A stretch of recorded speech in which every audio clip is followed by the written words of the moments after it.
അസ്സലാമു അലൈക്കും വറഹ്മത്തുള്ളാഹി. നാഥൻ്റെ വീടിനോട് വിട പറയുകയാണ്. വേദനയുണ്ട്, സങ്കടമുണ്ട്, വലിയ പ്രയാസമുണ്ട്.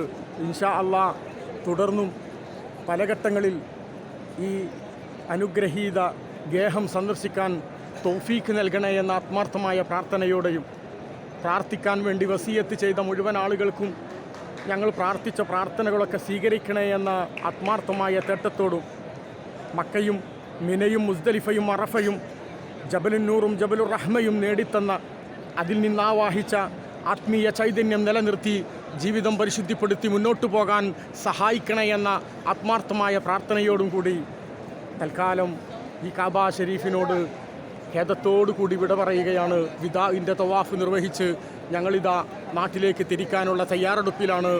2 ദിവസത്തിനകം നാട്ടിലേക്ക് തിരിക്കാൻ തയ്യാറായി നിൽക്കുകയാണ്. KNMൻ്റെ കോഴിക്കോട് നിന്ന് പുറപ്പെട്ട ആദ്യ ഹജ്ജ് സംഘം 49 പേരടങ്ങുന്ന ഹജ്ജ് സംഘം ഇൻഷാ അല്ലാഹ് 27-ാം തീയതി നാട്ടിലേക്ക് തിരിക്കുകയാണ്.